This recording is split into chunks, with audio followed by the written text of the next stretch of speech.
राधे।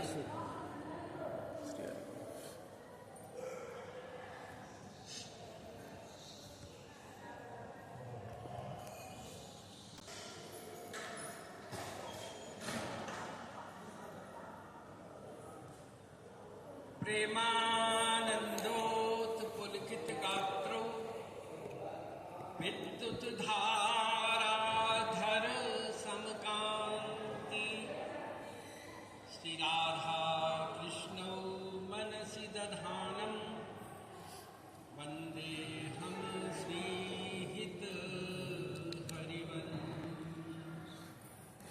प्रथम सि सेवक पद सिरनाम कृपासी दामोदर गोपेन श्री हरिवंश चरण प्रतिपान गुण गंभीर व्यास नंदन जुगे तब प्रसाद सुयस रस गाऊं नागरी दास के तुम ही सहायक रस के अनन्य पति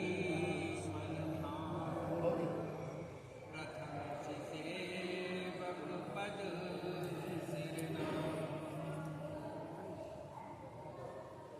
यत पाद पद्म नख चंद्रमणि छटाया विस्फूजितं विमति गोपवधू स्वदर्शी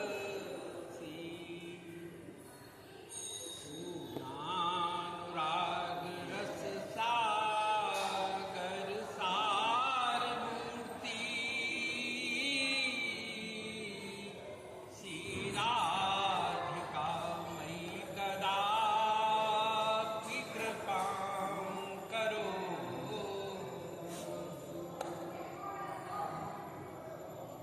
बोलिए श्री राधा वल्लभ लाल की जय, श्री श्यामा वल्लभ लाल की जय, श्री हितरवंश महाप्रभु की जय, श्री सेवक जी महाराज की जय। परम रसिक संत बाबा श्री सूरदास जी महाराज की जय, श्री वृंदावन धाम की जय, वृंदावन रज रानी की जय, समस्त रसिक मंडली की जय। जय जय श्री राधे।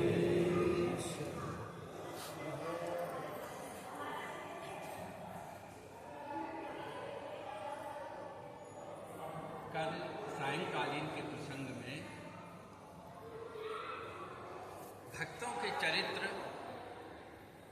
भक्तमाल की भूमिका को लेकर के कुछ चर्चा आप समस्त हितधर्मियों के साथ में की।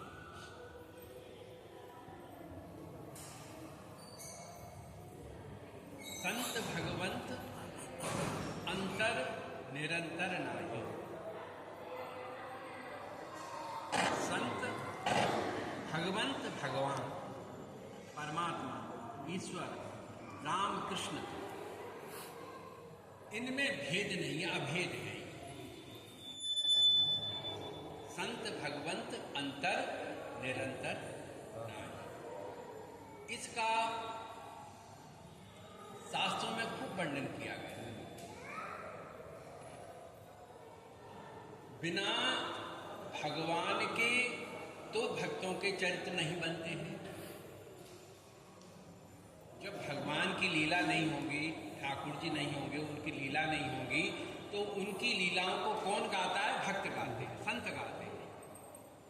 तो संतों का की महिमा का गान हम सब लोग करते हैं। तो बिना भगवान की तो संतों के चरित्र नहीं बनते हैं, और संतों के चरित्र नहीं से भगवान के चरित्र बनते हैं। दोनों का, संत भगवंत भगवान और भक्त का परस्पर अन्योन्याश्रित संबंध है। आप किसी भी ग्रंथ को उठा करके देखो, श्रीमद् भागवत जो महापुराण है, उसमें जितनी ठाकुर जी की लीलाएं हैं उतने ही संतों के चरित्र हैं। लेकिन जो वक्ता हैं वो जो है भागवत को इस रूप से प्रस्तुत नहीं करते हैं कि संत और भगवंत दोनों की कथाओं को मिलाकर के प्रस्तुत करें। यदि उनको दोनों को मिलाकर के यदि भागवत की कथा सुनाई जाए तो भागवत में कोई नाचने कूदने भजन कीर्तन गाने का अवकाश ही नहीं। महात्म से ही उठा लीजिए, नारद जी परम भागवत हैं, परम भक्त हैं भगवान के, और महात्मा ही नारद जी का चरित्र आता है। नारद जी ने कैसे संतों का संग किया और कैसे संतों का उनने उच्छिष्ट प्रसाद लिया और उच्छिष्ट प्रसाद से कैसे उनकी भगवत चरणार बिंदों में लौ लगी और रति हुई और उससे व्याकुल होकर के उनको भगवत साक्षात्कार हुआ। एक झांकी दिखाई हुई ठाकुर जी अंतर ध्यान हो गए, उनकी व्याकुलता और बढ़ गई। भागवत में नारद जी का चरित्र विस्तार से है। तो नारद जी का चरित्र है, कुंती जी का चरित्र है, प्रहलाद जी का चरित्र है, ध्रुव जी का चरित्र है, अम्बरीश जी का चरित्र है, सारे जितने भी हैं प्रथम स्कंद से लेकर के द्वादश स्कंद पर्यंत कोई ऐसा स्कंद नहीं है जिसमें संतों के चरित्रों का वर्णन न हो। लेकिन उन संतों के चरित्रों को उस रूप से, अपराध क्षमा हो, किसी की निंदा नहीं है, किस प्रकार से भागवत के रूप में प्रस्तुत किया जाता है ये उनका अपना चिंतन है, अपना भाव है। लेकिन बिना भक्त के भगवान की और भगवान के बिना भक्तों के चरित्र संभव नहीं है। तो भक्तमाल का एक शाब्दिक अर्थ सहज में समझे कि भक्तों के चरित्रों की माला। और माला कैसे बनती है? माला बनती है, उसके लिए धागा चाहिए और फिर उसके लिए मनिया चाहिए और फिर उसमें सुमेरु चाहिए और सुमेरु के ऊपर एक उसको सबसे ऊपर जो निकला हुआ होता है एक छत्र जैसा वो होता है। तो ये भक्तमाल क्या है कि ये जो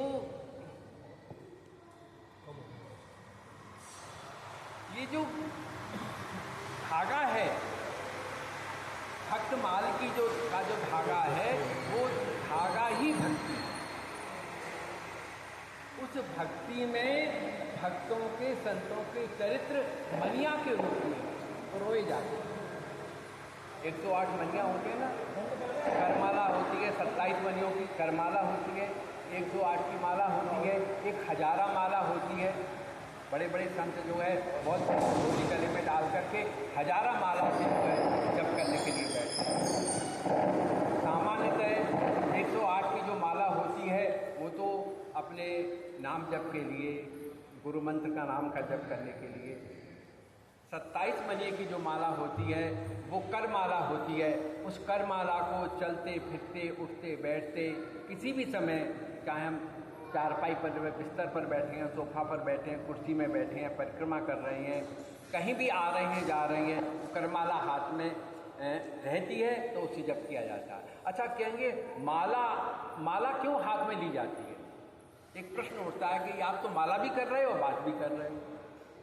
जो माला हाथ में रहने का कारण है, माला हमको नाम विस्मरण तो नहीं हो गया ये याद दिलाती है। जैसे आप जप कर रहे हैं, जप करते करते आपके पास कोई आ गया, आपको उनसे 2 मिनट चर्चा करनी हुई, तो वो चर्चा करने के बाद वो माला जो है आपको स्मरण दिला देगी कि नाम जप शुरू करना है। और माला नहीं है तो आप जो आपसे चर्चा हुई है उस चर्चा के जो भाव हैं उन भावों में बह जाएंगे। कि उसकी चर्चा हुई, उसकी चर्चा हुई, चर्चा में होते होते बहुत सा प्रपंच का विस्तार अंदर हो जाएगा। माला होगी तो मन संग की संग सिमट जाएगा। इसलिए करमाला हमारे यहाँ संतों ने बताई है कि करमाला हाथ में रखनी चाहिए जिससे भजन का क्रम शुरू। तो धागा भक्ति है और उसके मनिये जो हैं वो संतों के चरित्र हैं। और उसमें जो बड़ा दाना होता है, बड़ा जो सब पूरी होने पर होता है, वो जो है गुरुदेव है, और उसके ऊपर जो धागे का गुच्छा लगा रहता है वह जो है वो गुरु जी की कृपा है। तो भक्त भगवंत और गुरु, तो धागा भक्ति है, मणिये संत है, सुमेरु जो है गुरु है, और जो उसका है वो भगवान है, भगवान की कृपा है। भगवान की कृपा से ही आप भगवत स्मरण करते हैं, नाम का जप करते हैं। तो ये भक्तमाल है। तो भक्तों के चरित्रों का स्मरण करने से जैसे भगवान का भजन करने से संत प्रसन्न होते हैं, अरे भाई ये बालक बड़ा अच्छा है, ये नित्य मंदिर जाता है, सत्संग में जाता है, कीर्तन करता है, नाम जप करता है। उसी प्रकार से संतों के चरित्रों का गुणगान करने से ठाकुर जी प्रसन्न होते हैं।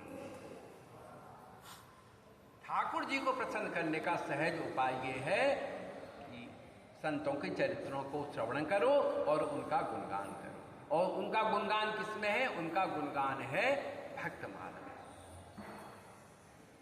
भक्तमाल में सतयुग से लेकर के और कलयुग तक के संतों के चरित्रों का वर्णन है। उसमें विरक्त और ग्रस्त और आचार्य सभी के चरित्रों का वर्णन किया गया है। इसलिए भक्तमाल भक्ति को प्राप्त करने के लिए बहुत सुगम रास्ता है। भक्ति मिले भक्तन पग परिपर। तो भक्तमाल की कथा सुननी चाहिए, भक्तमाल की कथा कहनी चाहिए, घर में भी भक्तमाल को विराजमान करना चाहिए।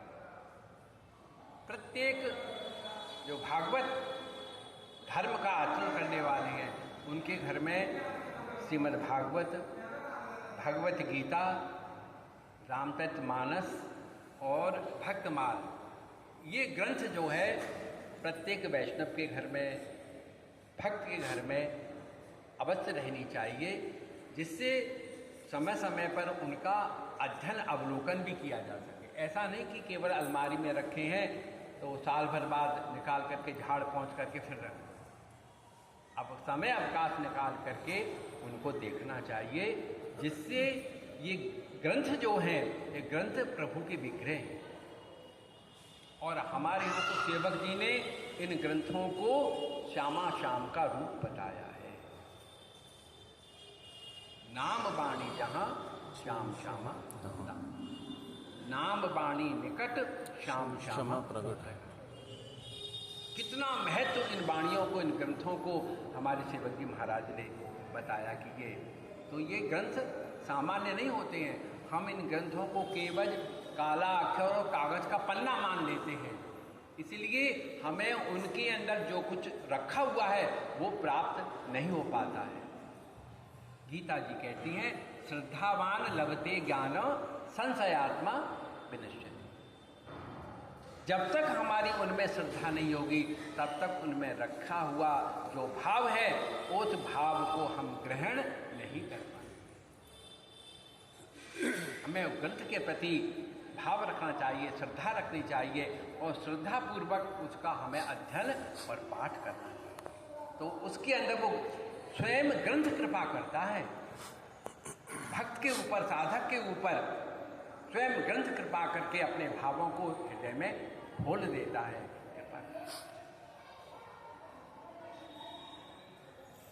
अभी सेवा के विषय में थोड़ी सी चर्चा हुई थी कि जो हित धर्म के मार्ग पर चलने वाले हैं वो उनके घर में ठाकुर सेवा है।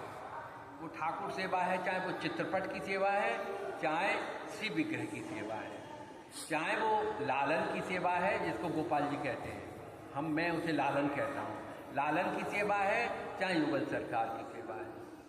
जो भी जिसके पास जो सेवा है, जो सेवा कर रहे हैं या सेवा करना चाहते हैं, तो एक मन में प्रश्न रहता है कि भाई सेवा तो हमने पधरा दी, अब सेवा हम कैसे करें, इसकी क्या विधि है, सेवा कैसे करना चाहिए।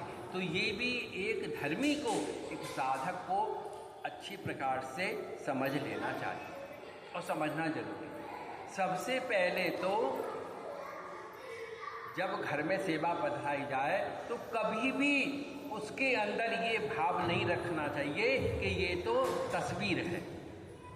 यदि चित्रपट सेवा आपके पास है तो कभी तस्वीर का भाव नहीं है। तस्वीर का भाव यदि आपके मन में आ गया तो आप जीवन भर सेवा करते रहो, आपको कुछ मिलने वाला नहीं। पक्की बात है, गारंटी से कह कि अरे ये तो तस्वीर रखी है, राधा वल्लभ की तस्वीर रखी है, हरिवंश महाप्रभु की तस्वीर रखी है, गुरु जी की तस्वीर रखी है, फिर वो तस्वीर ही है, फिर मतलब जड़ है वो। तस्वीर मीन्स जड़। तो जड़ वस्तु क्या फल देगी आपको? ये भाव कदापि नहीं होना। अथवा आपके यहाँ सेवा है, चाहे लालन की सेवा है, चाहे युगल सरकार की सेवा है, तो उसमें कभी भी धातु का भाव नहीं होना चाहिए। अरे ये तो पीतल की मूर्ति है, ये तो पाषाण की मूर्ति है। ये भाव यदि आ गया तो भी आपको कुछ भी प्राप्त होने वाला नहीं।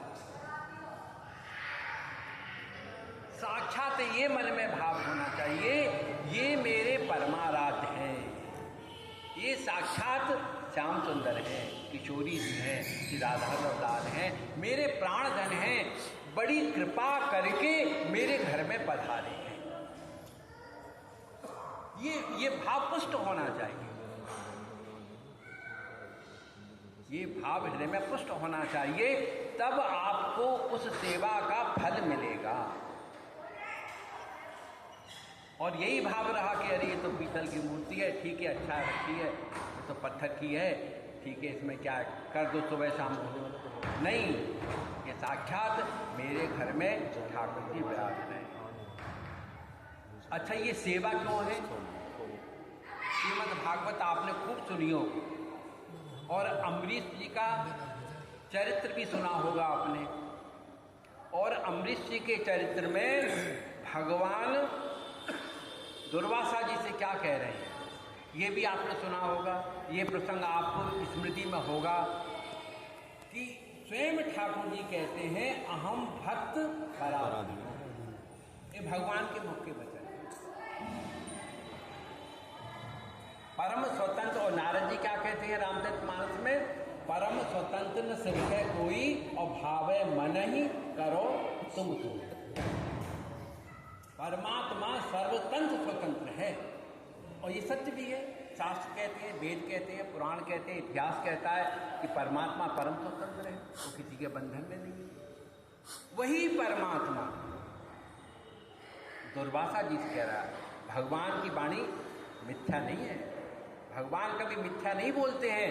जो सर्वतंत्र स्वतंत्र है वो दुर्वासा जी से कह रहा है कि अहम भक्त पराधीन, मैं कहीं पराधीन नहीं हूं। यदि मैं पराधीन हूं तो अपने भक्त के पराधीन। अब भक्त के पराधीन कैसे हैं, अब ये भी समझने का विषय है। भाई पराधीन भगवान ने कह दिया तो कहाँ भगवान किस रूप में हम देखें कि भगवान भक्तों के पराधीन है, किस रूप में देखें?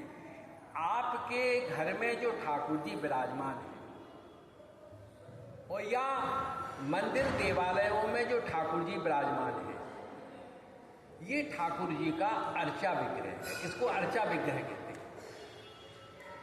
भगवान के 24 अवतार हैं, ये सब जानते हैं।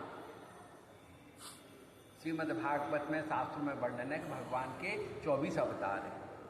और ये अर्चावतार जो है ये क्या है, ये भगवान ने जब दुर्वासा जी से ये कह दिया कि अहम भक्त पराधीन हो, तो भगवान ने कहा भक्त के पराधीन हो, तो इस अहम भक्त पराधीनी की वाणी को चरितार्थ करने के लिए भगवान ने अर्चावतार ग्रहण किया। और अर्चावतार के रूप में वो अपने संतों की कुटिया में, संतों के मंदिर में, भक्तों के घर में ठाकुर जी अर्चावतार के रूप में विराजमान होते हैं। अपनी वाणी को चरितार्थ करने के लिए ठाकुर जी ने अर्चावतार दिया है। अर्चा मन जिसकी हम पूजा अर्चना करते हैं, धूप दीप दिखाते हैं, स्नान कराते हैं, वस्त्र पहनाते हैं, भोग लगाते हैं, तो अर्चा हुई ना। और फिर आपके अधीन कैसे हैं भगवान? जब आपके घर में सेवा आपने पधरा दी, तो आप जब स्नान करोगे तब ठाकुर जी को स्नान कराओगे। जब आपके घर में अमनिया तैयार हो जाएगा तब ठाकुर जी को भोग लगाओगे। चाहे आप 10 बजे लगाओ, चाहे 12 बजे लगाओ, चाहे 1 बजे लगाओ। जब आपको फुर्सत होगी तब आप उनको शयन कराओगे। तो ठाकुर जी आपके अधीन है ना, वो ये नहीं कहते हैं कि मुझे 9 बजे भूख लग रही है, मुझे भोजन ला के दो। मांगते हैं क्या? क्योंकि वो अपनी वाणी को चरितार्थ कर रहे हैं, वो आपके अधीन है। जब भक्त मुझे भोग लगाएगा तब मैं पाऊंगा। प्यास लगती है, पानी मांगते हैं क्या? जब आप उनको जल पिलाओगे तब जो है वो जल पिएंगे। जब आप उनको शयन कराओगे तब वो शयन करेंगे, नहीं तो वो तो रात 12 बजे तक बैठे।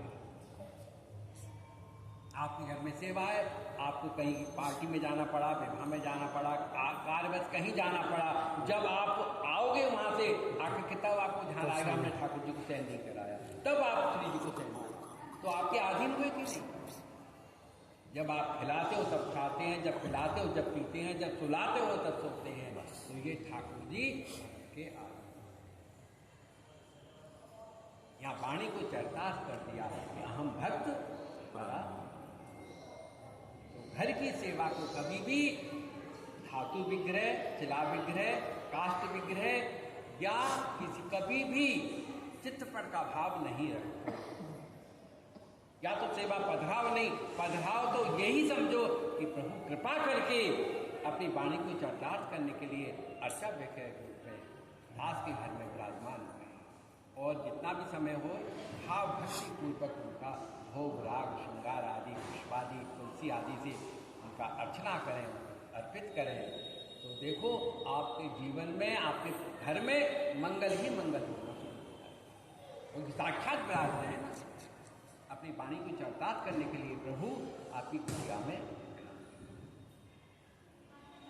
उसी प्रकार से जो संतों के मंगल में चरित्र हैं, उनकी जीवन की जो घटनाएं हैं, उनमें जो चमत्कारिक प्रसंग जो आते हैं, उनमें कभी भी भूल करके भी ये भाव मन में वाणी से कहना तो अपराध है। मन में भी कभी ये भाव नहीं चाहिए कि अरे ये तो पंडितों ने बाबा जी की महिमा बढ़ाने के लिए ऐसा बोल दिया है, ऐसा लिख दिया है, ऐसा कर दिया। ऐसा भूल करके भी मन में भाव न चाहिए, महत अपराध है।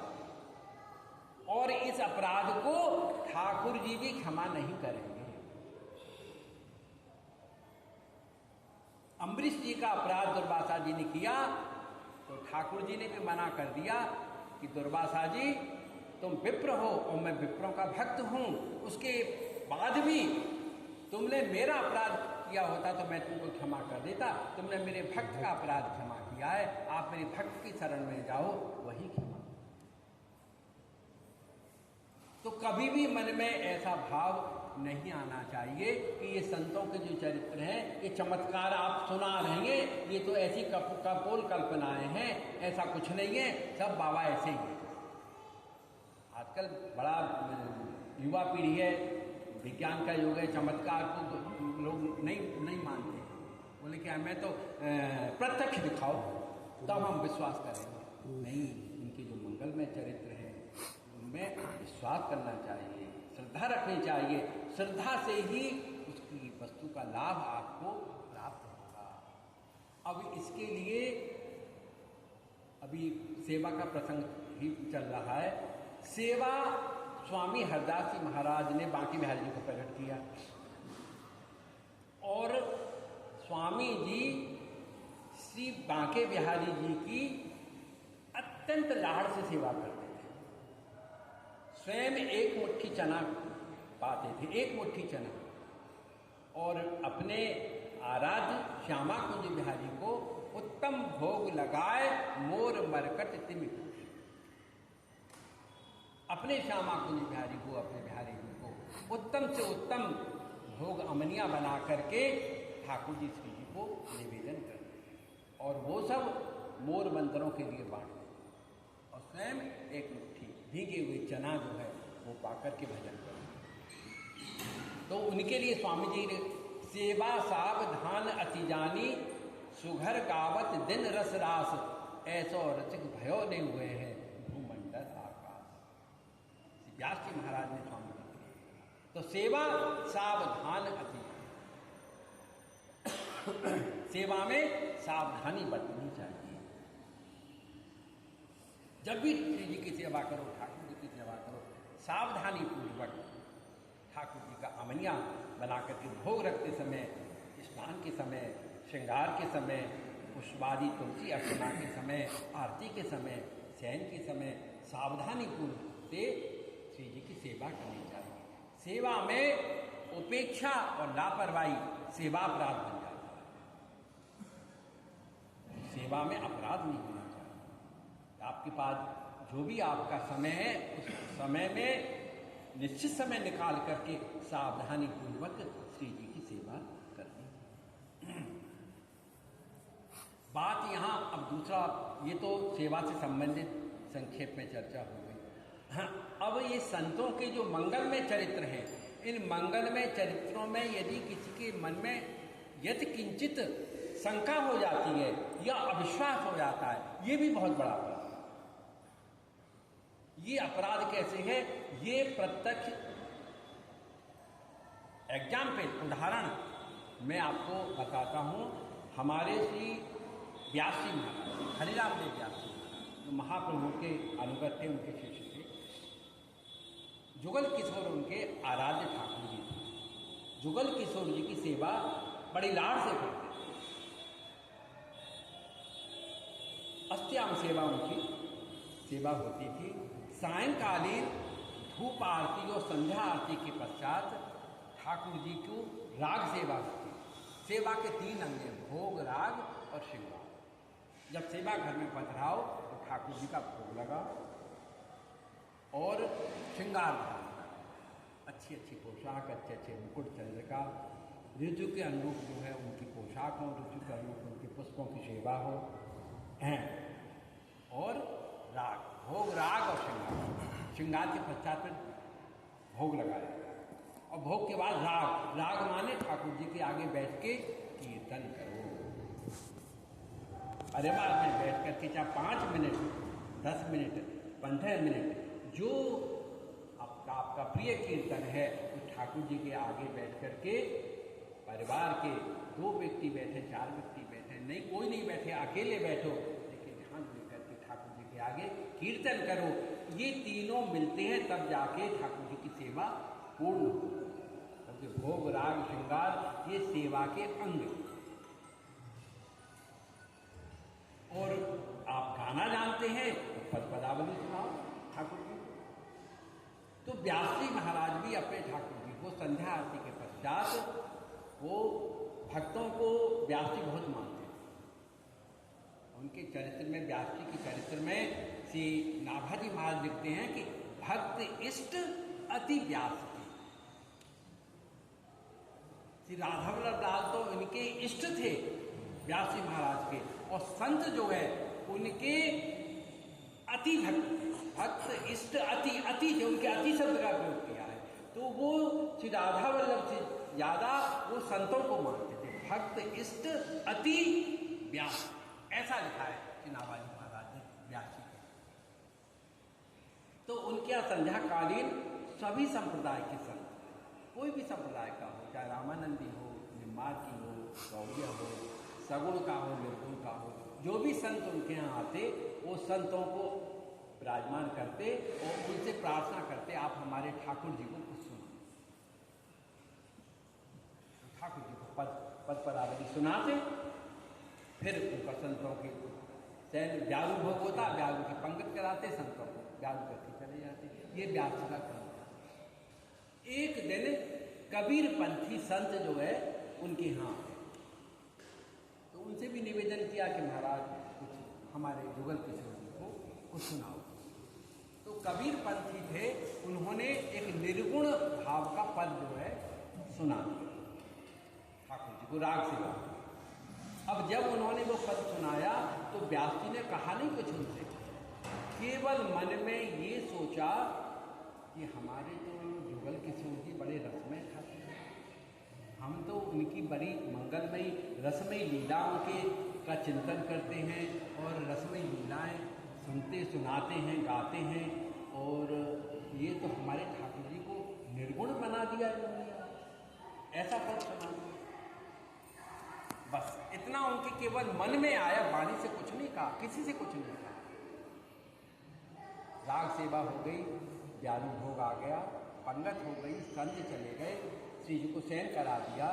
शयन कराने के बाद फिर अपने भजन में व्यास जी बैठ गए, लीला चिंतन में बैठ गए। तो बहुत ध्यान लगाया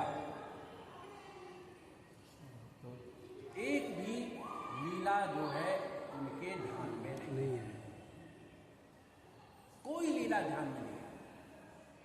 जैसे एकदम आवरण आ गया, पर्दा पड़ गया। और रचकों का प्राण तो ठाकुर जी की लीला ही है, उनके बिना तो वो जीवित ही नहीं रहते। व्यास जी के प्राण व्याकुल हो गए। किसी तरह उन्होंने रात्रि व्यतीत की, प्रातः उठे और उठ करके स्नान आदि करके अपने गुरुदेव श्री गोस्वामी हितवंश महाप्रभु जी के समीप में गए और उनसे निवेदन किया कि आज रात्रि में जब मैं श्यामा श्याम के नित्य विहार की लीला के चिंतन में बैठा तो हे गुरुदेव, एक भी नित्य विहार की लीला का मुझे दर्शन नहीं हुआ। मेरे हृदय, मेरे प्राण बड़े व्याकुल हो रहे हैं, क्या अपराध मुझसे हुआ? महापुरुष ने कहा कि व्यास जी, आप प्रातः से लेकर के दिन भर की आपकी जो दिनचर्या है वो आपकी मुझे दिनचर्या बताओ कि आपने प्रातः से लेके संध्या तक क्या किया, क्या आपकी दिनचर्या रही। तो क्रम से उन्होंने बताया कि प्रातः उठे, मंगला हुई, मंगला के बाद श्रृंगार हुआ, राजभोग हुआ, फिर उत्थापन हुआ, फिर संध्या आरती हुई, संध्या में संत आए, संतों ने पद पदावली सुनाए, ब्यारू हुई, ये सब। बोले कि उस जो संध्याकालीन जो आपकी राग सेवा हुई, उस राग सेवा में कौन कौन संत पधारे और क्या गायन हुआ। तब फिर उन्होंने कहा कि उसमें जो संत आए थे उसमें एक कबीरपंथी संत थे, उन्होंने निर्गुण पद का गायन किया। तो मेरे मन में ये आ गया कि अरे इन संत जी ने हमारे ठाकुर जी को क्या सुना दिया, हमारे ठाकुर जी को परम बस बोलो कि यही आपसे अपराध है। अब बताइए कितना सूक्ष्म है ये। मतलब संतों के चरित्र आप सुने तो केवल उन चमत्कारों को लेकर के आपके मन में ये उदाहरण में इसलिए दे रहा हूं कि आपसे कहीं मन में भी आपने सोच लिया कि ये तो बाबा जी का चमत्कार सुना दिया इन्होंने, क्या रखा है इन्होंने, ये तो बाबाओं की कहानी बना दी। ऐसा किंचित भाव नहीं आना चाहिए। उन चरित्रों से आपको शिक्षा और आपकी श्रद्धा दृढ़ होनी चाहिए, इसलिए ये चरित्र आपको श्रवण कराए जाते, सुनाए जाते। बोले बस यही व्यास जी आपसे अपराध हो गया, आपने उस संत के बारे में ऐसा सोचा, वो संत के प्रति आपका अपराध हो गया। तो कैसे होगा, वो संत तो चले गए, व्याज पर चले गए। बोले आप कल फिर उसी क्रम से अपनी श्री जी की सेवा करो और श्री जी को विराजमान करो और फिर राग सेवा का जैसे आयोजन है उन संत को आप ढूंढ के लाओ और उनसे कहो कि आप हमारे ठाकुर जी को कुछ पद सुनो। व्यास जी फिर उन को संत को ढूंढ के लाए और उनके आदर पूर्वक उनको बिठाया और उनसे ये कहा कि आप हमारे युगल किशोर जी को कुछ सुनाओ। उन्होंने फिर जो भी सुनाया, जब उन्होंने वो पद सुनाया तो व्यास जी ने उनकी खूब प्रशंसा की।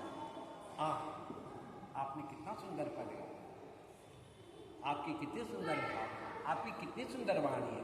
आज तो हमारे युगल किशोर जी प्रसन्न हो गए, आनंद हो गए, खूब संत की जो है उन्होंने प्रशंसा। उसके पश्चात फिर जब रात्रि को शयन के पश्चात लीला में बैठे तो जैसे पूरा जो आवरण था तो पूरा आवरण हट गया और नित्य विहार का चिंतन जो है व्यास जी का जैसे चलता था, नित्य विहार की शाम की लीलाओं का फिर उनके दर्शन। ये सूक्ष्म अपराध, संत के अपराध को ठाकुर जी सहन यत्किंचित भी नहीं करते हैं। अपने अपराध को क्षमा कर देते हैं लेकिन संतों के चरित्र को, भक्तों के उसको क्षमा नहीं करते। ये चरित्र व्यास जी का भक्तमाल में लिखा हुआ है, ये कोई मन से नहीं सुनाया हमने। भक्तमाल में प्रियादास जी ने इसकी जो टीका की है, भक्तमाल की टीका में जो व्यास जी की टीका की है, उस टीका में जब विस्तार किया गया है तो उसमें ये व्यास जी के चरित्र में ये प्रसंग आए। और ऐसा ही एक प्रसंग रूप गोस्वामी पाद, जो गौड़ीय परंपरा के रूप गोस्वामी जी महाराज हैं, जिन्होंने गोविंद देव जी को प्रकट किया, राधा गोविंद देव जी को प्रकट किया, उनके भी जीवन में ऐसा ही चरित्र आता। रूप गोस्वामी जी वृंदावन के रसिक हैं, तो ये तो अपनी श्री जी की सेवा करना और अधिकांश समय जो है लीला चिंतन में व्यतीत होता था। लता कुंजों में बैठ जाते, ध्यान करते और उनकी युगल की लीलाओं का चिंतन करते थे। वो भगवत श्री देव जी ने ये जो वाणियों के विषय में कहा है कि ये जो हम वाणियों में जो कुछ वर्णन किया गया है ये कोई कल्पना नहीं है कि हमने कल्पना की कि ऐसा वृंदावन है, ऐसे पेड़ है, ऐसे वृक्ष है, ऐसे राधा कृष्ण की लीला हो रही है। बोलिए कल्पना नहीं है, जैसे कभी कल्पना करके कविता लिख देता है, तो बोलिए कविता नहीं है। ये वाणियाँ जो हैं ये तो साक्षात हम जो दर्शन कर रहे हैं निकुंज में, वो उन निकुंज की लीलाओं का पूरा स्केच है कि हम देख रहे हैं और संग संग बना रहे हैं। उन्होंने अपनी वाणी में लिखा है, गाँव में हम सोई करें सहज लाड़। हम जो गाते हैं निकुंज में श्यामा श्याम वही लीला करते हैं। गाँव में हम सोई करें सहज लाडली लाल और करें लाडली लाल सो। हम गाँव में तत्काल महल में जो लीला हो रही है और हम लीला का जो चिंतन करके देख रहे हैं उसको हम संग की संग गाते हैं। भगवत श्री जी की वाणी है, जिन्होंने राधा बाबी का भजन किया, स्वामी जी की परंपरा के बड़े फक्कड़ संत हैं, बड़ी अच्छी वाणी है उनकी। उन्होंने स्पष्ट वाणियों के बारे में कहा कि ये जो है श्यामा श्याम का प्रत्यक्ष हम जो दर्शन करने मिला है उसी का ही वर्णन। तो रूप गोस्वामी पाद भी इसी प्रकार से लीला का चिंतन कर रहे थे। तो लीला में क्या दर्शन कर रहे हैं वो कि श्याम सुंदर यमुना पुलिन पर एक सघन लता है। उस लता की डाली एक मोटी डाली है। ठाकुर जी ने उछल के उस डाली को पकड़ लिया और उसमें बड़े सुंदर सुंदर पुष्प लगे हुए। और प्रिया जी से ये कहा, प्रिया जी देखो ये जो लता है ना, इस लता में जो पुष्प है ना, ये कितने सुंदर हैं और कितनी सुगंध आ रही है। आओ देखो तो सही। प्रिया जी को देखकर प्रिया जी पास में आई और प्रिया जी ने उस डाली को पकड़ लिया तो बड़ी सुंदर पुष्प है। और जब ठाकुर जी पकड़े रहे तब तो ठीक है, डाली झुकी रही। और जब प्रिया जी ने डाली को पकड़ा तो ठाकुर जी ने डाली छोड़ दी। अब प्रिया जी हमारी अत्यंत सुकुमार, फूल सी कोमल है, डाली मोटी थी, भारी थी तो ऊपर। इसको देखकर, इस लीला को देख करके रूप गोस्वामी पाद को हंसी आ गई। ये ठाकुर जी कैसी अद्भुत लीला करते हैं, प्रिया जी के साथ में कैसी केली कर रहे हैं। उनका हंसना हुआ रूप गोस्वामी पाद का। उसी समय सामने से एक लंगड़ा व्यक्ति निकल के जा रहा था। वो लंगड़ा था, उचक चल रहा। उसके मन में आई कि ये बाबा जी मुझको देख करके हंस रहे हैं। मैं जिस तरह से चल रहा हूं तो मेरी चाल को देख करके ये बाबा को हंसी आ रही। उसका मन में खिन्नता, जैसी उसके मन में खिन्नता आई तुरंत लीला में आवरण, लीला का दर्शन हो रहा था ना, बिल्कुल अब संतों के तो ये लीला कथा रस ऋषि का पान जो है, नेत्र पुटों से जो है इसी का पान करते रहते हैं, वही उनका जीवन है। कभी हृदय व्याकुल हुआ, फिर उन्होंने फिर अपने परिकर में सत्संग में चर्चा की तो कैसे क्या हुआ। फिर उनको बताया कि इस तरह से है, आप उनको संत को बुलाओ, उनका सम्मान करो, उनका करो। फिर गए रूप गोस्वामी, उनको बुला के लाए, उनका चरणोदक लिया, उनसे क्षमा याचना की। और जब वो प्रसन्न हो गए जो मन में सोचा था, दुख हुआ था, उनके दुख की निवृत्ति हो गई, फिर रूप गोस्वामी का लीला चलता। तो ऐसे ही जो संतों के मंगलमय चरित्र हैं, जिनको कहीं हम चमत्कार के रूप में वर्णन करते हैं, वो तो प्रत्यक्ष हैं, लेकिन उनको सुनकर के कदाचित मन में ऐसा नहीं सोचना चाहिए भैया, वो अपराध बन जाएगा। उनके उन चरित्रों से आपकी भाव और निष्ठा दृढ़ होनी चाहिए कि देखो संत कितने कृपालु होते हैं, संत कैसी अनुग्रह करते हैं। इनका दर्शन करके, जैसे ठाकुर जी का दर्शन करके जीव का मंगल होता है, उसी प्रकार से संतों का दर्शन कर, रामचरित मानस में लिखा, संत दरस जिमि पातक टरे। संतों का दर्शन करने से जीव के पापों का क्षय हो जाता है, पाप समाप्त हो जाते हैं। संत गोस्वामी तुलसीदास ने लिखा है, संत दरस जिमि पातक टरे। जीव के पाप दूर हो जाते हैं। कुटियाओं में जाकर के संतों का दर्शन करना चाहिए। ये हमारे यहाँ की प्राचीन परंपरा है। वृंदावन में जब स्वामी हरदास जी महाराज, श्री धर्मवंश महाप्रभु, सेवक जी, विद्यास जी, रूप सनातन, जीव गोपाल भट्ट, ऐसे ऐसे संत जब वृंदावन ब्रज में वास कर रहे थे, तो दूर दूर से राजस्थान, मध्य प्रदेश के जो रजवाड़े थे, उनके राजे महाराजा अपने वैभव का त्याग करके इनके दर्शन करने के लिए आते, इनका दर्शन करने के लिए। क्योंकि उनकी जो रजोगुणी तमोगुणी वृत्ति थी, जिससे वो व्याकुल रहते थे, तो वृंदावन का दर्शन करके, उन संतों का दर्शन करके उनको परम शांति का अनुभव, परम आनंद का अनुभव होता था। तभी तो उन्होंने वृंदावन में ऐसे बड़े बड़े घाट बनाए, इतने बड़े बड़े विशाल मंदिर बनाए, जो आज भी स्तंभ के रूप में खड़े हुए हैं। वृंदावन के घाट कितने मजबूत घाट बने हुए हैं। आज 400-500 वर्षों से यमुना के प्रभाव को झेल रहे हैं, लेकिन तत्से मत नहीं बने। वृंदावन के भव्य मंदिर बने हुए हैं। गोविंद देव जी का मंदिर, गोपीनाथ जी का मंदिर, राधा वल्लभ जी का मंदिर, युगल किशोर जी का मंदिर, कितने अद्भुत और दिव्य हैं। आज भी स्थापत्य की दृष्टि से अद्भुत है। उनकी कला आज भी अद्भुत है और उनका आज तक कोई क्षरण नहीं हुआ है, दर्शनीय है। ऐसे दिव्य मंदिरों का राजा महाराजा, तो क्या उसका प्रभाव क्या था? वो संतों का दर्शन, संतों की कृपा थी, संतों की महिमा थी। संतों के दर्शन से उनको जो उनके जो कष्ट की जो निवृत्ति होती थी, उसका उसी क्रम में हमारे बाबा सूरदास जी महाराज, मैंने ये इसलिए आपको ये सब इतनी चर्चा की कि हमारे जो महाराज जी हैं, इनके महाराज जी के जीवन में जो चमत्कार, जो घटनाएं हैं, उनमें आपका यदि किंचित अविश्वास न करे, ये तो कल्पना है, ये तो अपने घर के हैं, तो उनकी ऐसी महिमा का वर्णन। हमारे महाराज जी का एक मंगलमय चरित्र है। श्री एक भार्गव जी एक भक्त थे उनके, जो कोसी में कहीं विराजते थे, कोसी के आस पास वहाँ कहीं विराजते थे।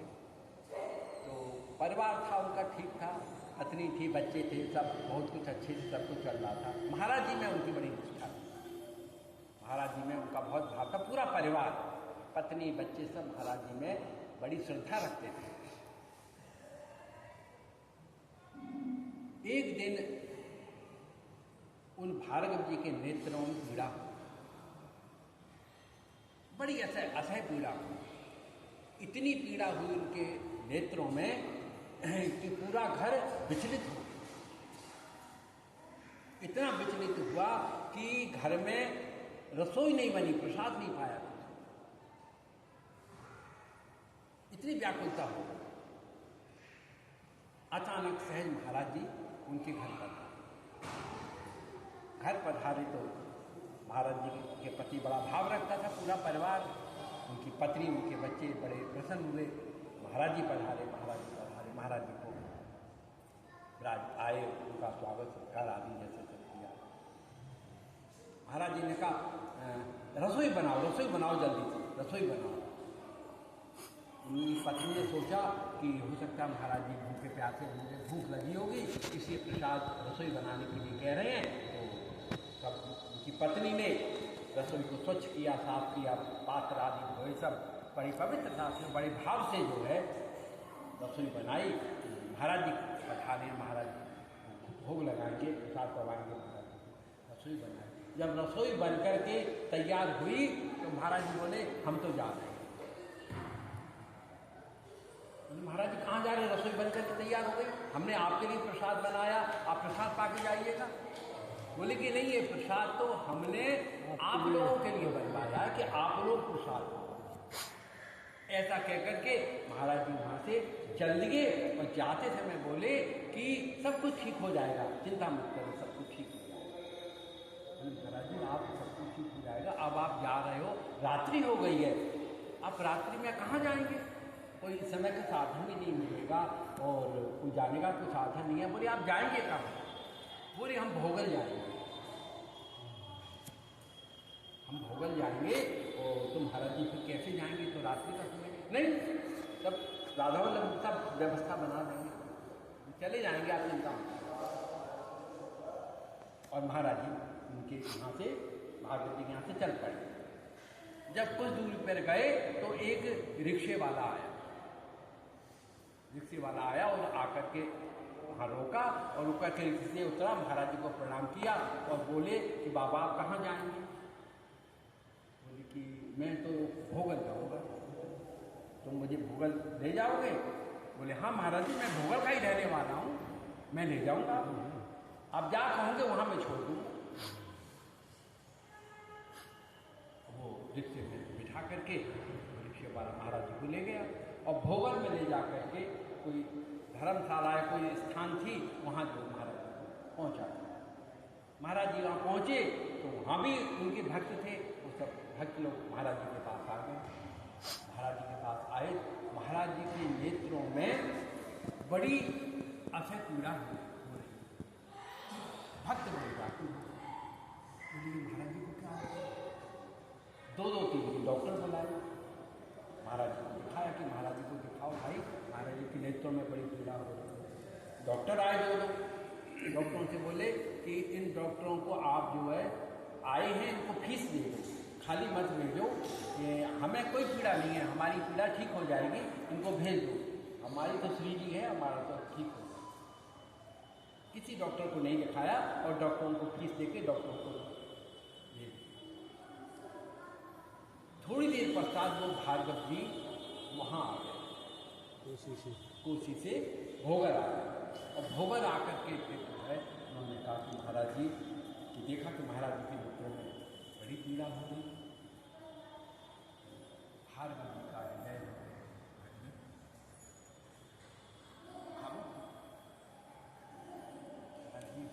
आपकी दास के ऊपर इतनी कृपा, इतनी करुणा, मेरी नेत्रों में पीड़ा थी, आपको कैसे पता लगा?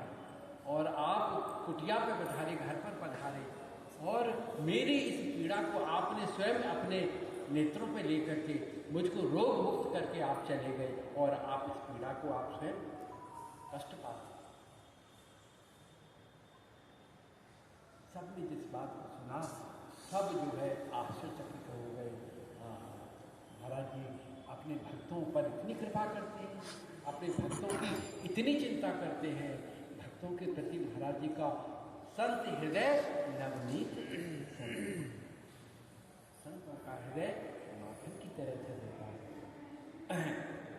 माखन तो अग्नि को पाकर के द्रवित होता है, लेकिन संतों का हृदय दूसरे की पीड़ा को देख करके द्रवित हो जाता है, सहन नहीं कर पाता।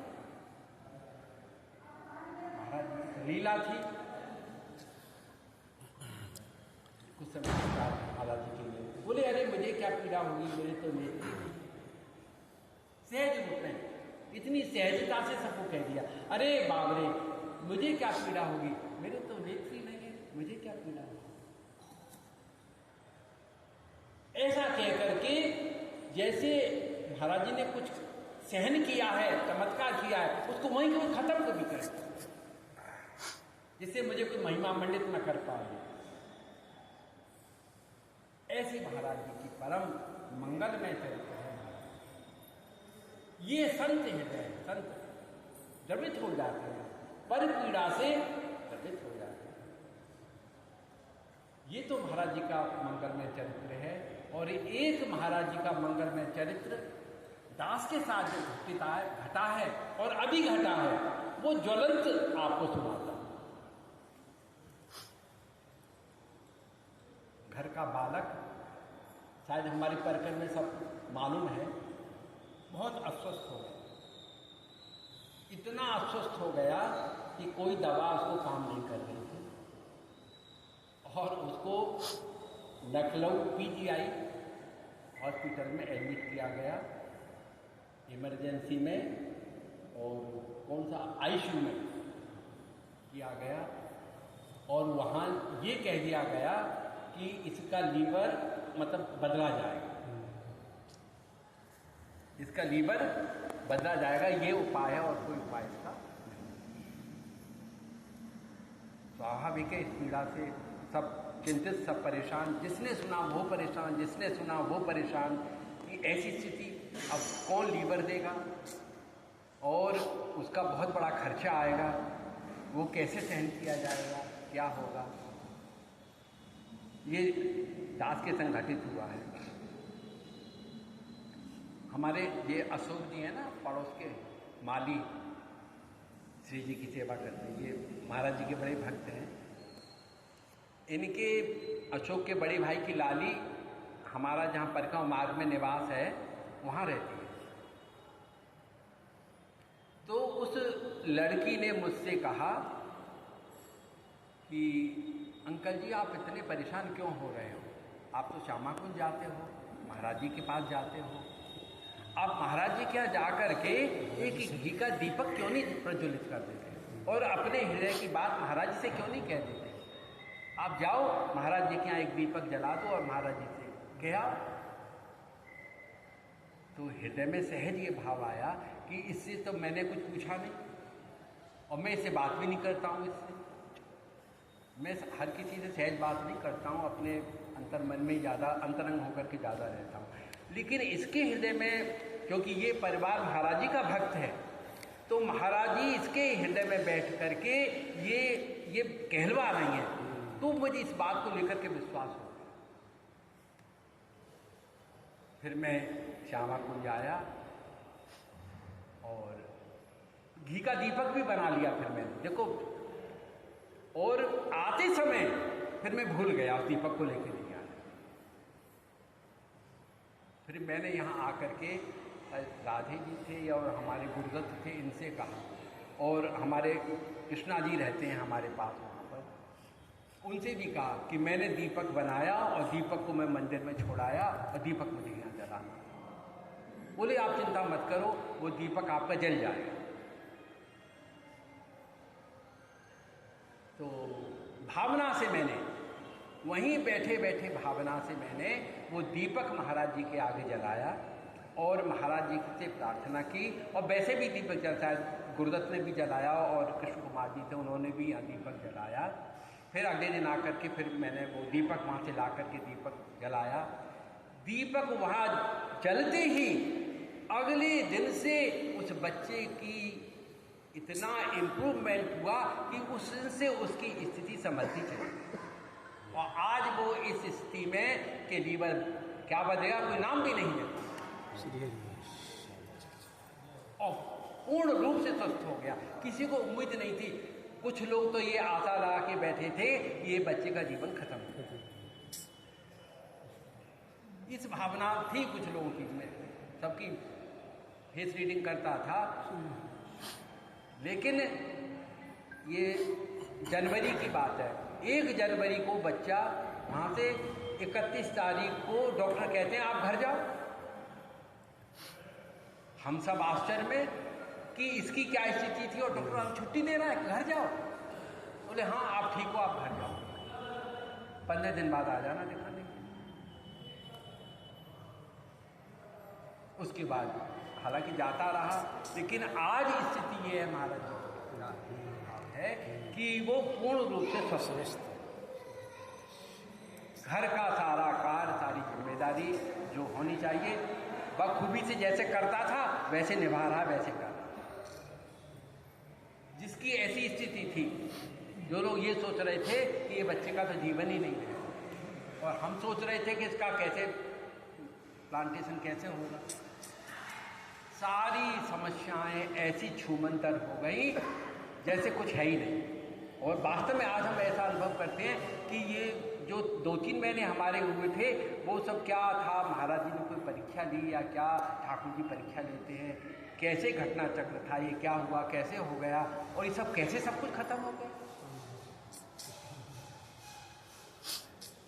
ये तो मेरा अपना अनुभव है। महाराज जी इसके चरणों में प्रार्थना, सहज हल्की सी प्रार्थना और एक दीप प्रज्वलित, जिस दिन से जला उत्तरोत्तर, और 15 दिन के अंदर डॉक्टर ने आईसीयू में से छुट्टी कर दी। हम सब आश्चर्य में कि डॉक्टर छुट्टी कैसे कर रहा है ये, हम मना करें डॉक्टर साहब ये अभी आप कैसे छुट्टी कह रहे हो, घर चले जाओ। बोले हाँ ठीक है, ये हम कह रहे हैं ठीक है आप घर जाइए।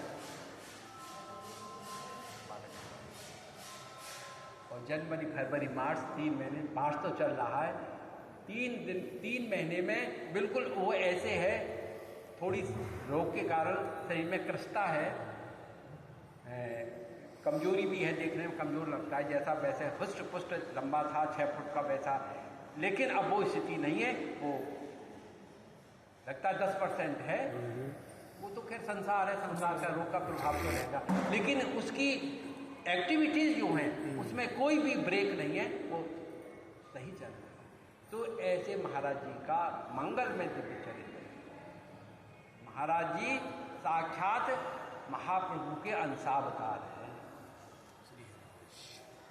अब तक के जो महाप्रभु ने जिन जिन रूपों में अवतार दिया है वो ये महाप्रभु के अंशावतार का अंतिम रूप समझता हूँ मैं, कि इस रूप में महाराज जी, महाप्रभु ही स्वयं इस रूप में धरा पर अवतरित हुए, और उन्होंने संत केवल पर पीड़ा के लिए ही, दूसरों के दुखों की, कष्ट की निवृत्ति के लिए ही अवतार देते हैं। और जब तक श्री सूरदास बाबा जी महाराज भूतल पर रहे, उन्होंने 2 ही काम किए, अपने भक्तों की पीड़ा को हरण किया, जिसकी जैसी पीड़ा थी उसकी पीड़ा का हरण किया, और धर्म की ध्वजा स्थापित करने का कार्य किया। इसीलिए उन्होंने जगह जगह पर जहाँ भी उनको जो कुछ प्राप्त होता था उसको तुरंत उस गांव वालों को बुला करके उस धनराशि को दे दिया, और भाई यहाँ कोई प्याऊ नहीं है तो पानी नहीं है तो कुआं बनाओ, पशुओं के लिए पानी की व्यवस्था करो, प्याऊ लगाओ, धर्मशाला बनाओ, मंदिर बनाओ, आश्रम बनाओ, श्री जी की सेवा पधराओ, यहाँ पर नाम संकीर्तन करो। नाम संकीर्तन को उन्होंने बहुत जोर दिया, जगह जगह, और कुछ नहीं हो सकता है तो नाम कीर्तन करो, क्योंकि भागवत जी का अंतिम श्लोक यही है कि नाम कीर्तनम यस्य सर्व पाप प्रणाम। नाम संकीर्तन करने से समस्त पापों का नाश हो जाता है। जीवे दया नामे रुचि वैष्णव जीवन, यही बिन गति नाही सुनो सनातन। चैतन्य महाप्रभु ने भी नाम संकीर्तन को ही महत्व दिया कि कलयुग में कलो केशव कीर्तना, कलयुग में ठाकुर जी का नाम का संकीर्तन ही जीव का कल्याण करने वाला है। तो संत जिसके घर पधार जाएं तो ये समझ लो कि आपके घर में मंगल होना निश्चित है। सेवक गृह स्वामी आगमन, सेवक के घर में स्वामी आ जाए, गुरु आ जाए, संत आ जाए तो समझ लो कि आपके में घर में आज मंगल होना है, आपके दिन बदल गए, आपके कष्टों की निवृत्ति हो गई। सेवक गृह स्वामी आगमनु, मंगल भवन अमंगल दबनु, मंगलों का भवन हो जाएगा आपका घर, और आपके जो अमंगल हैं वो सब अमंगल आपके दब जाएंगे। समन हो जाएगा, उसका नाश हो जाएगा। ऐसे संतों के प्रति भैया भाव रखो, निष्ठा रखो। हमारे यहाँ भी रचकों ने संतों की महिमा का खूब वर्णन किया, खूब वर्णन किया है। सेवक जी महाराज ने, प्रियादास जी महाराज ने, जैसे तैसे जो कहे एक बार हरिवंश, पायन माथो ले रहो छिल छिल करो। एक बार भी कोई हरिवंश नाम ले भैया, उसके प्रति ऐसा भाव रखो, ऐसा भाव रखो, ऐसा सुंदर भाव जो है जिनके हिये में बसत है। हमारे यहाँ रचकों ने खूब खूब आदेश दिया है, जिनके हिये में बसत है श्री राधा वल्लभ लाल, तिनकी पद रज धोए ध्रुव, पेवत रहो सब। जो श्री राधा वल्लभ श्री हरिवंश कहता है, इसकी राधा वल्लभ श्री हरिवंश पर रुचि है। जो हमारी श्री जी से प्रेम करता है, श्री राधा वल्लभ लाल का से प्रेम करता है, राधा वल्लभ लाल का नाम संकीर्तन करता है, उनकी अष्टांग सेवा करता है, उनके प्रति आदर का भाव रखो, उनसे राग द्वेष मत करो, उनसे ईर्षा मत करो। उनके यदि कोई दुर्गुण भी हैं तो उन दुर्गुणों को देखने का आपका कोई अधिकार नहीं है, आपका कोई अधिकार नहीं है। उसके लिए महाराज जी बैठे हुए हैं, उसका विधान श्री जी करेंगी, आपका कोई अधिकार नहीं है। आप वो अपराध देख करके वो अपना दोष अपने सिर पर मत लो, आप तो उनके अंदर सद्भाव रखते हैं और उनके अंदर जो गुण है उसको सार सार को गही रहे होता भी, उनका जो सार वस्तु है उसको ग्रहण कर लो और जो अन्यथा है उसका परित्याग कर दो। तो ऐसे हमारे श्री महाप्रभु की परम दिव्य रसमयी उपासना है और उनके अंशावतार हमारे बाबा श्री सूरदास जी महाराज भूतल पर प्रकट हुए और वृंदावन को उन्होंने अपना गुरु स्थान, इष्ट और उपासना का केंद्र बनाया, क्योंकि वृंदावन जो है सब कुछ प्रदान करने में सक्षम है। वृंदावन को कल भी हमने आपके साथ चर्चा की थी कि वृंदावन कभी भी आप आए तो एक गांव, नगर, कस्बा, शहर हम जा रहे हैं इस भाव से मत आओ, ये भाव से आओ हम श्री जी के घर जा रहे हैं। आप घर से निकलते हो तो कहते हो, क्या कहते हो कि मैं अपनी मायके जा रही हूँ, मैं अपने दोस्त के यहाँ जा रही हूँ, मैं अपनी सहेली के यहाँ जा रही हूँ, मैं अपनी मौसी के यहाँ जा रही हूँ, मैं अपनी बुआ के यहाँ जा रही हूँ, ये कहते हो कि नहीं? मैं ऑफिस जा रहा हूँ, ये कहते हो ना? तो जब भी आप घर से निकलो वृंदावन आओ तो आप ये भावना लेके आओ मैं श्री जी के घर जा रहा हूँ। आप भावना बदल के देखो आपको कितना लाभ होगा। ये श्री जी का घर है, ये श्री जी का महल है वृंदावन, ये ईंट पत्थरों का बन नहीं है, ये श्री जी का महल है। तो मैं श्री जी के यहाँ जा रहा हूँ, श्री जी से मिलने जा रहा हूँ, इस भावना से आप आओगे तो श्री जी आपसे मिलेंगी, निश्चित मिलेंगी। ये भाव अपना जड़ रखो, श्री जी अवश्य मिलेंगे। महाप्रभु देववन से आए थे, श्री जी से मिलने आए थे ना, अपने इष्ट प्याराज से उनसे मिलने के लिए आए थे।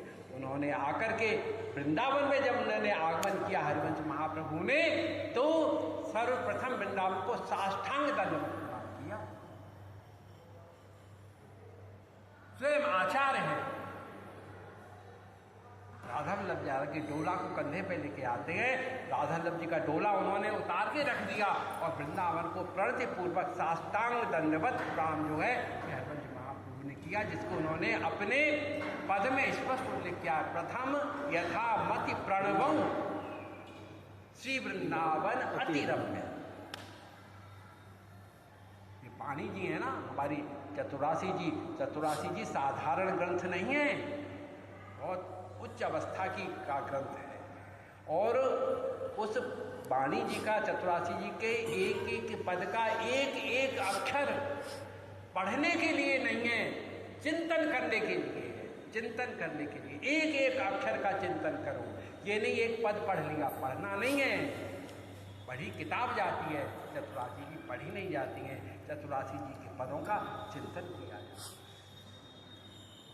प्रथम यथा मति सबसे पहले वृंदावन में आते ही हरिवंश महाप्रभु ने वृंदावन को साष्टांग प्रणाम किया। हम और आप कितना प्रणाम करते हैं वृंदावन को? कोई करता है क्या? कोई नहीं करता। इतनी भीड़ वृंदावन में जो आ रही है, लाखों की भीड़ आती है, कोई नहीं वृंदावन को प्रणाम करता। जबकि वृंदावन में आने का क्या नियम है इसको महाप्रभु ने बता दिया, चरितार्थ करके अपने जीवन में घटा करके दिखा दिया। महाप्रभु प्रथम आगमन होते ही वृंदावन को साष्टांग प्रणाम करते। प्रथम यथामति प्रणवं श्री वृंदावन अतिरम। बोले किसको प्रणाम कर रहे हो भाई? महाप्रभु ने जब प्रणाम किया, किसको प्रणाम किया? लोग भ्रम में न रहें तो इसे खोल दिया, अपनी वाणी को खोल दिया कि मैं वृंदावन को प्रणाम कर रहा हूं। और ये भी महाप्रभु कहते हैं, महाप्रभु कोई साधारण है? कोई साधारण है? महामानव है? महामानव नहीं है। साक्षात युगल की जो प्रीति है, प्रेम है, वो प्रेम का अवतार है। प्रगट प्रेम को रूप धर श्री हरिवंश होता, प्रेम का अवतार है। अहरनिश श्री राधा नाम ही बंसी गाती है और श्याम सुंदर के अधरामृत का रसास्वादन करती है।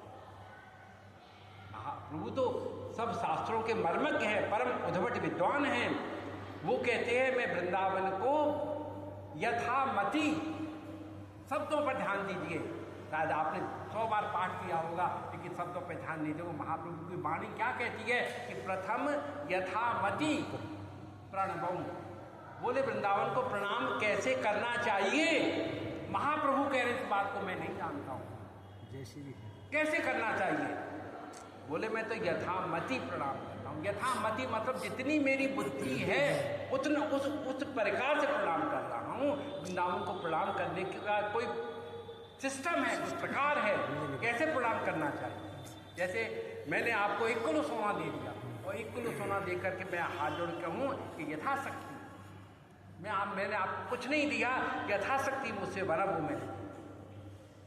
उस प्रकार से महाप्रभु कह रहे हैं कि प्रथम यथामति प्रणव। यथामति मेरी जितनी बुद्धि है उतनी बुद्धि के अनुसार मैं वृंदावन को प्रणाम करना हूँ। वृंदावन को प्रणाम करने का भी एक तरीका है। ऐसे हरिवंश महाप्रभु इस बात को वृंदावन को प्रणाम करते समय कितनी प्रणति पूर्वक, कितनी विनम्रता पूर्वक से वृंदावन को प्रणाम करते हैं। अरे प्रणाम करते समय धैर्य होना चाहिए, हृदय में करुणा का, श्रद्धा का भाव होना चाहिए, वो प्रणाम है। ऐसे नहीं हाथ उठा करके लट सा मार दिया, वो प्रणाम नहीं है। प्रणाम करना सीखो। अब बताइए हम आप लोग कितनी श्रद्धा से वृंदावन को प्रणाम करते हैं? कोई नहीं करता है। वृंदावन जाना, भीड़ में जाना है, उस मंदिर में जाएंगे, वहाँ मंदिर में जाएंगे, वहाँ जाएंगे, वहाँ जाएंगे, वहाँ जाएंगे, वहाँ जाएंगे, बस धक्के खाएंगे, धक्का देंगे और धक्का खाएंगे और खा के चले जाएंगे। मेरे मन में बड़ी पीड़ा होती है कि श्री जी ये जो आ रही है इन जीवों को आपने तो महाप्रभु, आपने तो यथामति, आप तो समर्थवान थे, फिर भी यथामति कह रहे हैं। लेकिन मैं इन सब जीवों के लिए प्रार्थना करता हूँ कि इनको मति प्रदान करो कि वृंदावन के स्वरूप को समझें और वृंदावन को प्रणाम करें।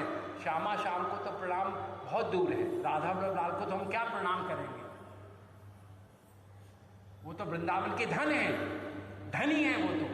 हम पहले वृंदावन को तो प्रणाम करना सीखे, तब तो वो दरवाजा चौखट खोलेंगे घर में घुसने के लिए। किसी के घर में जाओगे तो वो आपको सहज दरवाजा खोल देगा क्या आपके लिए? आपका श्रद्धा नहीं, आपका भाव नहीं, आपका आदर नहीं, आपके अंदर नहीं है, कैसे दरवाजा खुल जाएगा? महाप्रभु जैसा भाव होना चाहिए। ये वृंदावन को प्रणाम कर रहे हैं और कह रहे हैं कि यथा प्रथम यथामति प्रणव श्री वृंदावन अतिरम। प्रिया जी उस वृंदावन को अत्यंत रमणीक जो वृंदावन है, दिव्य वृंदावन में, जिनमें वृंदावन में जो दिव्य मणियों की तरह से प्रकाशमान हो रहा है, उस वृंदावन को मैं यथामति प्रणाम करता। आप सब भी उसी श्रद्धा भक्ति के साथ वृंदावन को प्रणाम करें और जब भी वृंदावन आए 2 भाव से करें कि श्री जी के घर जा रहा हूँ, मैं श्री जी के घर जा रहा हूँ, और आकर के अपने वाहन से उतरते ही वृंदावन को प्रणाम करें, क्योंकि हमारे आचार्य ने हमको निर्देश दिया है। हो सकता है अब तक ये रहस्य आपकी चर्चा आपके साथ नहीं दास ने भी नहीं की हो, लेकिन वृंदावन को प्रणाम करके ही वृंदावन में आप आने के अधिकारी हैं, अन्यथा वृंदावन में आने के अधिकारी नहीं। हमें अपनी आचार परंपरा से तो चलना पड़ेगा। जब हमारे आचार्यों ने वृंदावन में आने पर वृंदावन को प्रणाम किया है तो हमें भी तो वही उसी का अनुसरण करना होगा, तब ना हमारी ऊपर कृपा होगी। मनमोजी आएंगे, मनमोजी रहेंगे, मनमोजी खाएंगे, मनमोजी उठेंगे, मनमोजी बैठेंगे, मनमोजी करेंगे तो कृपा भैया कोसों दूर है, कोसों दूर है। फिर तो बहुत रगड़े खाने पड़ेंगे। हो सकता है फिर कोई श्री जी कृपा करे, कोई रसिक कृपा करे तो हो जाए। आप नहीं कह के वाणी को अपनी को आप सभी धाम प्रेमियों को, धर्मियों को प्रणाम करते हुए अपनी वाणी को बोलो। श्री राधा वल्लभ लाल की जय, सर्वंश महाप्रभु की जय, श्री श्यामा वल्लभ लाल की जय, बाबा श्री किशोरी शरण सूरदास जी महाराज की जय। जय जय श्री राम सिया।